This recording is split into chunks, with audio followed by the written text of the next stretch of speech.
BJP सांसद सुशील मोदी ने सरकार को घेरा है। आनंद मोहन की रिहाई पर सुशील मोदी ने कहा कि 2024 के राजनीतिक लाभ के लिए आनंद मोहन को छोड़ा गया। मैंने आनंद मोहन को राहत देने की बात कही थी, लेकिन कानून में संशोधन की बात नहीं की थी।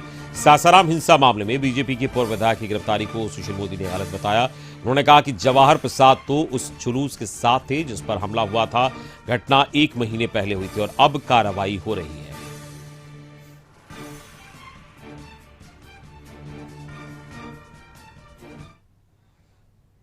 आनंद मोहन की रिहाई के बाद बिहार में सियासी बवाल मचा हुआ है। पूर्व उप मुख्यमंत्री सुशील मोदी ने सवाल खड़ा किया था और अब नीतीश कुमार के तरफ से जवाब भी आया है। उन्होंने एक तस्वीर जारी की है सर, उन्होंने वो तस्वीर जारी की है और ये कहा जा रहा है कि फरवरी महीने में आप सपोर्ट कर रहे थे आनंद मोहन की रिहाई का और अब विरोध क्यों किया जा रहा है? किसी के घर पर जाना कोई गुनाह है क्या? राजनीतिक कार्यकर्ता है, शादी में, विवाह में, श्राद्ध में कहीं कोई जा सकता है। मेरी तस्वीर तो लालू यादव के साथ भी है, राबड़ी देवी के साथ भी है, जो लालू यादव भ्रष्टाचार के 4 मामलों में सजा याफ्ता हैं। तो उनके साथ अगर मेरी तस्वीर, तो इसका मतलब क्या ये हो गया कि मैं लालू के भ्रष्टाचार का को संरक्षण दे रहा हूँ? तो एक सामान्य बात है। और जहाँ तक रिहाई का मामला है, ये बात ठीक है कि हम लोगों ने मांग किया था कि आनंद मोहन की रिहाई की जाए, लेकिन ये नहीं कहा था कि जेल मैनुअल के अंदर जो पब्लिक सर्वेंट को जो संरक्षण मिला हुआ था और जो पब्लिक सर्वेंट की हत्या जघन्य अपराध की श्रेणी में था, उसको जघन्य अपराध से हटाकर सामान्य अपराध की श्रेणी में परिवर्तित कर दीजिए, ये हमने मांग नहीं किया था। अगर नियम के तहत उसको रिहा किया जा सकता है तो आप रिहा करने का आपको अधिकार है। एक व्यक्ति विशेष को रिहा करने के लिए जिस जेल मैनुअल के अंदर 2016 में आपने कठोर प्रावधान किया, और कठोर प्रावधान ये था कि 20 साल तक जेल में रहने के बाद भी वैसे लोग जो जघन्य अपराध में शामिल हैं, यानी बलात्कार के बाद हत्या, सरकारी सेवक की ड्यूटी के दौरान हत्या, 20 साल की अवधि पूरा करने के बाद भी उनकी रिहाई पर विचार नहीं होगा, ये था प्रावधान। और 2012 में प्रावधान था कि रिहाई पर विचार हो सकता है। तो जिस नीतीश कुमार ने 2012 के प्रावधान को कठोर बनाते हुए ये प्रावधान किया कि 20 वर्षों तक कारावास में रहने के बाद भी समय पूर्व मुक्ति हेतु विचार किए जाने के हकदार नहीं होंगे। यानी 20 साल वो जेल में रह जाएगा तो भी उसकी मुक्ति हेतु विचार किए जाने के हकदार नहीं होंगे।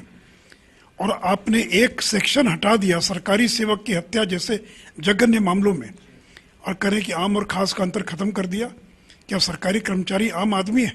सरकारी कर्मचारी सरकार का नुमाइंदा होता है, सरकार का प्रतिनिधि होता है, सरकार चलाने का काम करता है। उसको अनेक आईपीसी में तो एक पूरा चैप्टर है जिस चैप्टर के अंदर उसको तरह तरह का प्रोटेक्शन मिला हुआ है।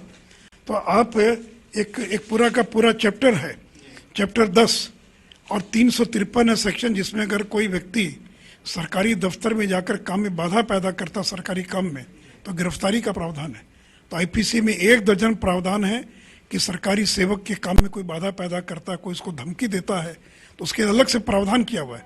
क्योंकि पब्लिक सर्वेंट वो कोई सामान्य आदमी नहीं है। पब्लिक सर्वेंट प्रति वर्ष अपनी संपत्ति का ब्यौरा देता है। क्या आम आदमी अपनी संपत्ति का ब्यौरा देता है? भ्रष्टाचार से जुड़े मामले में अगर किसी सरकारी सेवक पर कार्रवाई करना है तो कॉग्निजेंस के पहले सैंक्शन लेना पड़ेगा, प्रोसिक्यूशन के ऊपर के अधिकारी से स्वीकृति लेनी पड़ेगी, तभी मुकदमा चलेगा। लेकिन सामान्य आदमी के बारे में तो ऐसा नहीं है। तो ये लोक सेवक हैं। तो आप एक बचकाना और हास्यास्पद बयान दे रहे हैं कि हमने इसलिए संशोधन कर दिया कि आम और खास को बराबर कर दिया। तो आपने जो नीतीश जी किया इतिहास कभी माफ़ नहीं करेगा। और इस देश का दलित समाज, इस देश के जो लाखों सरकारी कर्मचारी हैं, वो कभी आपको माफ़ नहीं करेंगे कि आपने राजनीतिक स्वार्थ के लिए और इस प्रकार का संशोधन कर दिया ताकि 2024 के चुनाव में आपको कुछ राजनीतिक लाभ मिल सके। सर, मुख्य सचिव जब प्रेस कॉन्फ्रेंस कर रहे थे तो उस वक्त उन्होंने ये कहा था कि अब आने वाले समय में जो कैदी 10 साल पूरा कर चुके होंगे, यानी 10 साल की जिनको सजा हुई होगी, जो 5 साल पूरा कर चुके होंगे, उनको भी छोड़ा जाएगा। देखिए वो सब है प्रावधान। देखिए रेमिशन का परिहार उसको बोलते हैं हिंदी में। वो अलग अलग अपराध के लिए रेमिशन का प्रावधान है, उसमें कोई आपत्ति नहीं है। वो प्रावधान पहले से या आगे भी कोई प्रावधान बनाते हैं आप, लेकिन नहीं, मकसद ये रहता है कि आखिर जेल में कोई व्यक्ति कितने समय तक रहेगा। लेकिन जघन्य अपराध, एक सामान्य अपराध, एक जघन्य अपराध, बलात्कार को जघन्य अपराध की श्रेणी में रखा गया है। बलात्कार के बाद हत्या जघन्य अपराध की श्रेणी में, डकैती के दौरान हत्या जघन्य अपराध की श्रेणी में, उसी प्रकार ड्यूटी के दौरान पब्लिक सर्वेंट की हत्या, केवल पब्लिक सर्वेंट की हत्या जघन्य अपराध नहीं है, वो एक सामान्य अपराध है, लेकिन वह सरकारी कार्यों का संपादन कर रहा है, ड्यूटी पर है, उस दौरान उसकी हत्या हो जाती है, तब तो कल कोई पुलिसकर्मी छापा मारने नहीं जाएगा।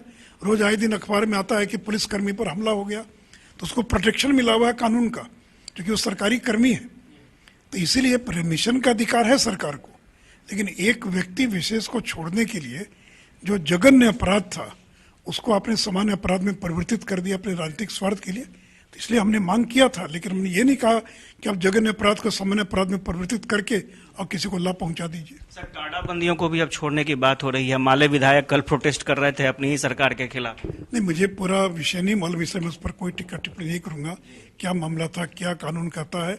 देखिए, मुख्य बात है कानून के तहत अगर प्रावधान है तो किसी को भी छोड़ा जा सकता है, लेकिन कानून में संशोधन करके और वो भी जघन्य अपराध, उसको अगर सामान्य अपराध में परिणत करते हैं तो हमारी उस पर घोर आपत्ति है। लालू प्रसाद जी आए हैं, क्या कहेंगे सर? मीटिंग आते रहे, आने से क्या फर्क पड़ता है। अरे लालू यादव पहले भी आते रहे हैं, जब लालू यादव पीक पर थे तब तो 22 सीट भी नहीं जिता पाए 2010 के अंदर, लोकसभा में एक भी सीट नहीं जीत पाए। तो इसलिए लालू यादव का दौर खत्म हो गया, आना जाना उससे कोई बिहार की राजनीति पर उसका कोई असर नहीं पड़ता। बीजेपी विधायक की सर गिरफ्तारी हो गई है, उसको लेकर के क्या कहेंगे सर? नहीं, देखिए, वो तो राजनीतिक दुर्भावना से प्रेरित होकर गिरफ्तारी की गई है। रामनवमी बीते 1 महीना हो गया, 1 महीने के बाद आप गिरफ्तार कर रहे हैं, एफआईआर में भी उनका नाम नहीं है। तो ये तो वो प्रमाणित करना चाहते हैं, दिखाना चाहते हैं कि देखिए इन दंगों के पीछे बीजेपी की साजिश थी। जो बयान नीतीश कुमार 1 महीना पहले दे चुके हैं, उस बयान को सार्थक बनाने के लिए इस प्रकार की गिरफ्तारियां की जा रही है। तो ये दुर्भावना से प्रेरित है, और जो राम भक्त जिन पर हमला हुआ, तो हमला करने वालों को गिरफ्तार करने के बजाय राम भक्तों को ही गिरफ्तार किया जा रहा है। तो आपने देखा कि सुशील मोदी थे और इन्होंने साफ तौर पर कहा है कि नीतीश कुमार का जो स्टेटमेंट है वो बिल्कुल गलत है, और बीजेपी की तरफ से जो सवाल खड़े किए गए हैं वो बिल्कुल सही है। कैमरा पर्सन राजेश के साथ आशुतोष चंद्र, कशिश न्यूज, पटना।